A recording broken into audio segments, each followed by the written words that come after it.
Est-ce qu'on est obligé d'être ballotté d'événement en événement, de réagir plus que de prévoir?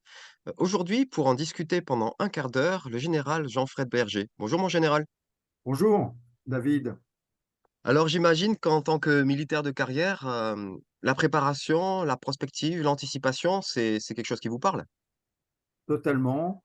Il se trouve qu'il y a quelques années, j'ai été en charge d'un bureau à l'état-major de l'armée de terre, où j'étais jeune colonel, et on me demandait de prévoir comment l'armée de terre devait être, se comporter, être équipée à 30 ou 40 ans euh, dans l'avenir.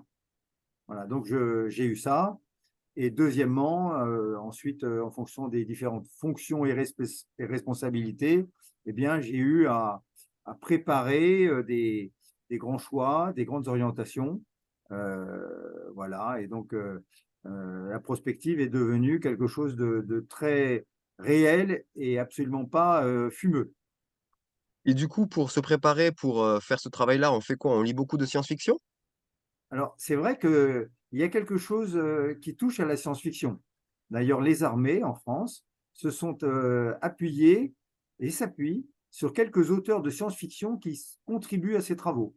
C'est assez étonnant, cela peut sembler étonnant, mais parce que quand on prépare des systèmes d'armes, des équipements qui vont peut-être recouvrir une période à l'avenir de 30 à 50 ans, plus la période de conception. C'est-à-dire qu'un équipement, par exemple un équipement militaire, hein, un porte-avions, un sous-marin, il va falloir 15 ans, 20 ans pour le concevoir, le construire, le livrer, et ensuite il sera en service 30, 40, 50 ans, Mmh, peut-être 60 ans. Et donc on part pour 80, 90 ans. C'est incroyable. mmh. Il ne faut pas se tromper. Sur la pertinence de tel équipement, par exemple, de savoir si la propulsion doit être nucléaire ou classique, etc. Et des fois, on se trompe, des fois, on part dans une direction, puis une fois que l'outil qu'on a mis 20 ans à développer est opérationnel, on se rend compte qu'il est déjà dépassé. Alors, l'erreur est humaine, c'est clair, mais Dieu merci, en tout cas, la défense française n'a pas été contournée cette fois-ci, depuis, je dirais, 1945, Mmh. en matière de prospective, d'équipement, etc., et de grands systèmes de défense. La dissuasion nucléaire a contribué à la paix en Europe et en tout cas à ce que on bénéficie, nous, Français, d'une longue période de paix et de stabilité, même pendant toute la guerre froide. Mmh. Cependant, quand on regarde le passé, la France a été surprise à plusieurs reprises, en 1870 et en 1914 et en 1940. À chaque fois, on n'était pas vraiment dans le bon tempo des développements techniques. Par exemple, en 70, eh bien, l'armée prussienne était infiniment mieux équipée et plus performante que l'armée française. En 1914, les Français étaient encore en pantalon rouge, les Saint-Syriens en gants blancs, Mmh. alors que les Prussiens étaient déjà en vert de gris. Les Allemands, voilà, l'armée de, de l'Allemagne était déjà en vert de gris. Et en 40, eh bien, on avait choisi la ligne Maginot, une ligne défensive très puissante, très fortifiée, qui a été complètement contournée et par l'aviation et par le plan d'invasion de mai 40, qui a Mmh. complètement écrasé en 60 jours tous les pays qui ont essayé sur le front ouest de s'opposer à l'invasion allemande. Pays-Bas, Belgique, France, Grande-Bretagne. Tout le monde a été écrasé et la ligne Maginot, qui était le choix stratégique majeur, a été contournée. Donc, il ne faut pas se tromper, mais dans toute grande organisation, et c'est de même. Mmh. Mais du coup, j'y pense, comment on fait? Parce que, hem, pour l'armée, par exemple, l'armée en France, elle est appuyée sur 2 jambes. La première, c'est militaire de carrière et puis la deuxième jambe, qui est peut-être un peu, différente et proportionnée différemment, c'est la politique. Et là, vous nous parlez des militaires qui voient à long terme et à côté, il y a une jambe qui marche à court terme. Oui, alors, c'est vrai. Je dirais aussi que, pour reprendre ton image, cher David, que l'armée n'est pas qu'une jambe, c'est le pays, c'est la nation, c'est un peuple tout entier. Et normalement, cette nation doit décider avec ses hommes politiques, avec sa classe politique, avec aussi ses forces vives, eh bien, de mettre sur pied avec son industrie et par ses alliances tout un système de défense qui doit lui permettre d'affronter ou de résister aux situations les plus difficiles. Ce n'est pas seulement quelques militaires et quelques politiques, c'est tout un pays. Et Mmh. le général de Gaulle avait relevé, retenu de la défaite de 1940, de mai 40, que ce qui avait manqué, c'était un lien très fort, une relation très étroite entre la question de la défense et l'ensemble de la nation, à la Mmh. différence de 1914. Alors ensuite, pour revenir aux hommes politiques, il est certain qu'ils ont une tendance naturelle à regarder la prochaine élection. À quoi pense un élu? À être réélu. On peut le dire en rigolant, plaisantant, mais c'est une réalité. Le militaire, lui, il est au service de son pays, au service de la France, et il s'inscrit dans une dimension beaucoup plus longue. Il est au service de valeurs, au service, et pas de partis politiques, il est neutre.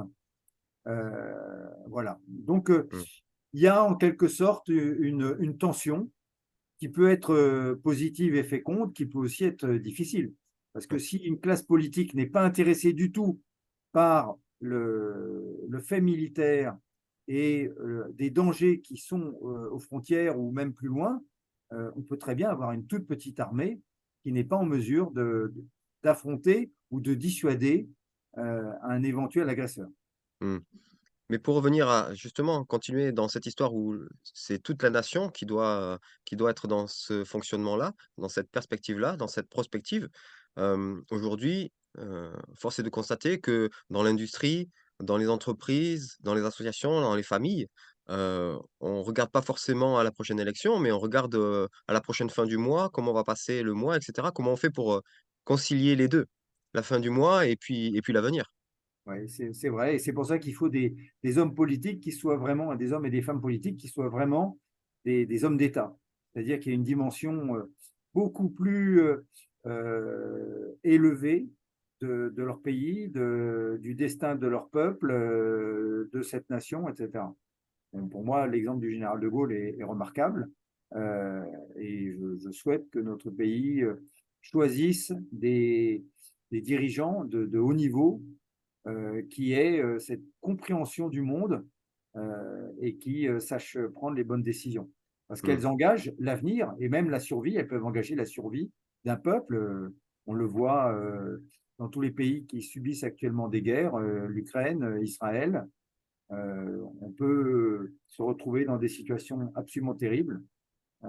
Et donc, il faut avoir eu des hommes politiques 20 ans, 30 ans avant, qui aient pris les bonnes Mmh. décisions, aussi bien sur le plan international, hein, les traités, les alliances, les réconciliations.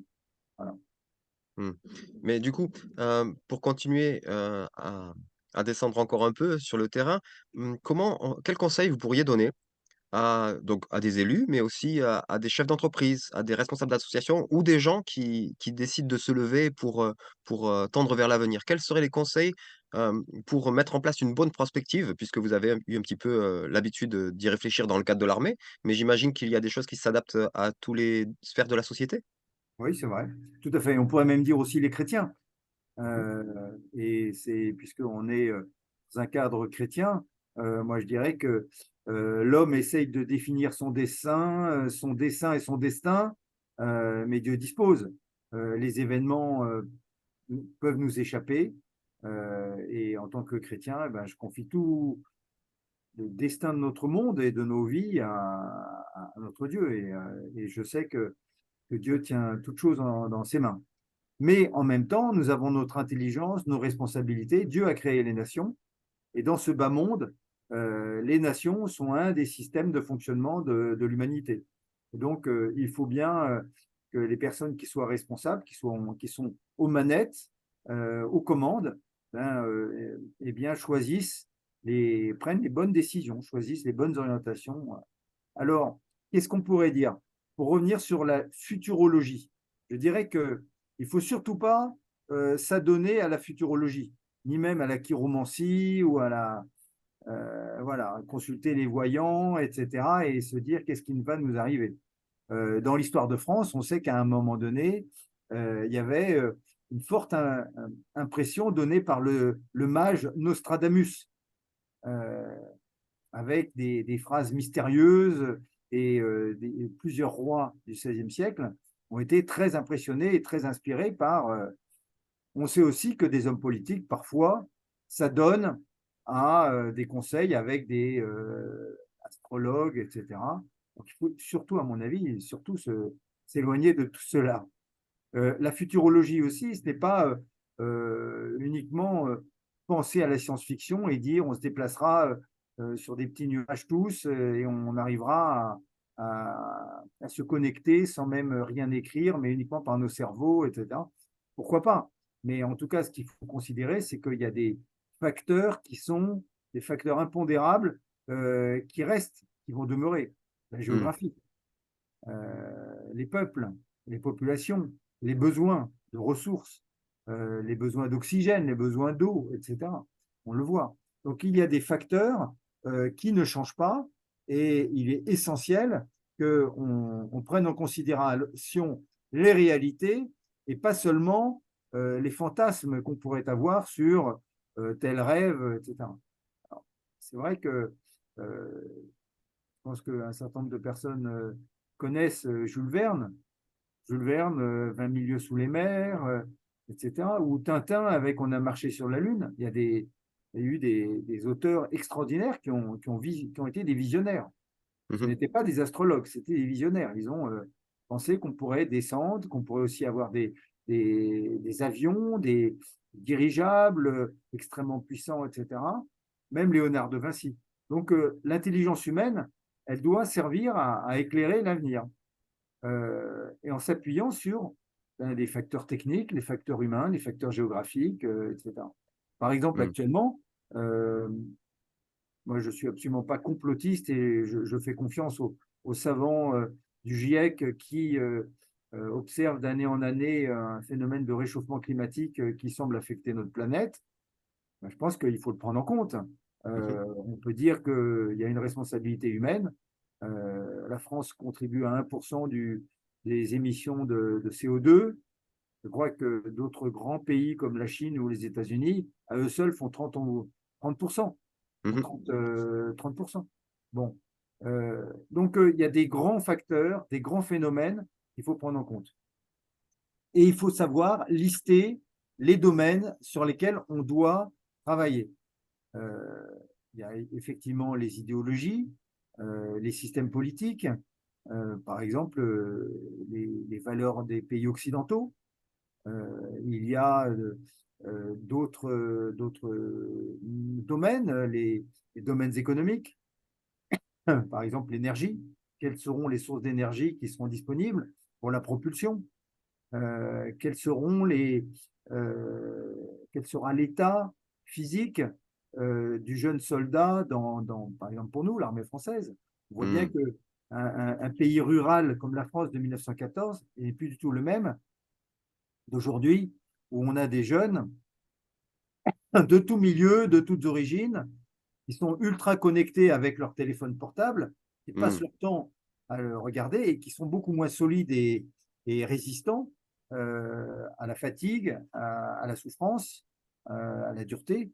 Et je pense que si effectivement on devait se retrouver comme les Ukrainiens dans des tranchées avec des centaines de milliers de jeunes, ce serait Mmh. extrêmement difficile. Donc, vous voyez, Mmh. tu vois, donc il y a des facteurs à prendre en compte. Il y a aussi l'état des ressources, les ressources financières, budgétaires, où on sera l'économie. Et puis enfin, il y a tous les risques. Il faut Mmh. lister les risques, les enjeux aussi. Et une fois qu'on a fait tout ça, ben, il faut des équipes, il faut un travail en équipe. Je ne crois pas que la prospective puisse être faite, accomplie correctement, sans larges équipes qui se Oui. confrontent avec, par exemple, une équipe qui travaille sur les enjeux, une équipe sur les risques et une équipe sur les facteurs à prendre en compte. Mmh. Voilà. Et après, il faut mettre tout le monde ensemble, travailler, réfléchir, parler, écrire. Et c'est de cela que peut surgir une compréhension correcte qui évidemment doit laisser une part, une place à l'inconnu, à ce qui n'est absolument pas prévisible, Mmh. à la part de surprise, la surprise stratégique. Voilà. Par exemple, en domaine militaire, le rôle des drones, Mmh. euh, qui est devenu très important et en Ukraine et en Arménie avec l'Azerbaïdjan qui a détruit une grande partie de l'armée arménienne, des forces et des équipements arméniens, et puis en Israël avec Gaza où les Palestiniens du Hamas ont agi aussi avec des moyens extrêmement performants et modernes, ont surpris complètement une armée qui est quand même toute puissante et qui est extrêmement dynamique, moderne, etc.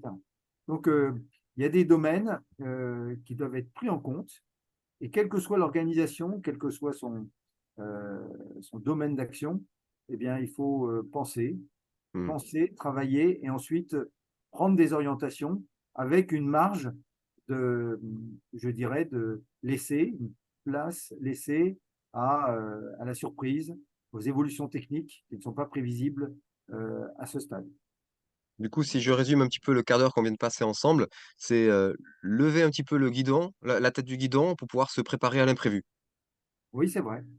Il faut, par exemple, avoir des gens qui connaissent extrêmement bien le fonctionnement actuel dans un domaine, mais il faut aussi des personnes qui voient beaucoup plus loin et qui soient même d'un autre monde, d'une autre conception complète, et qui disent attention, il y a tel domaine, tel facteur, vous ne prenez absolument pas en compte. Si on prend Mmh. l'exemple de la ligne Maginot, qui est une affaire tragique, on a Oui. dépensé des centaines de millions de francs, à l'époque c'était le franc, des milliards, pour construire une ligne Maginot qui a été contournée en quelques jours. Euh, et donc, les ministres, etc., eux étaient, les gouvernements, les généraux de l'époque, étaient obsédés par l'idée qu'il fallait empêcher une nouvelle invasion, comme en août 1914 ou en 70, et donc il fallait tenir la frontière.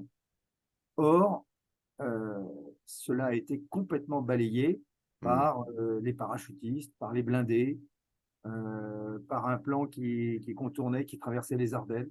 Voilà, donc pour résumer, et c'est l'image des militaires qui doit aussi éclairer d'autres organisations, hein, les unions Mmh. d'église, les grandes entreprises, etc., et nos hommes politiques, c'est prévoir l'avenir sans jouer à l'astrologue et en analysant, en travaillant et en gardant une place pour l'adaptation année après année de grandes orientations qui sont prises.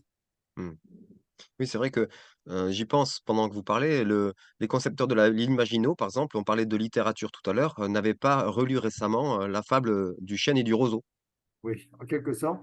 Et de même, ils n'ont pas vu, euh, ou vu trop tard, la Blitzkrieg allemande, Ouais. qui avait déjà commencé pendant la guerre d'Espagne avec les bombardements des avions allemands qui sont venus. Donc, on connaît le tableau de Guernica, mais ça Mmh. commence dès 1936. On aurait pu imaginer qu'en 40, en 4 ans, la France aurait adapté son dispositif militaire à la Blitzkrieg qui commençait à se dessiner avec l'Allemagne nazie et l'Italie fasciste. Et donc, Mmh. le chêne et le roseau. Il y a eu aussi des livres.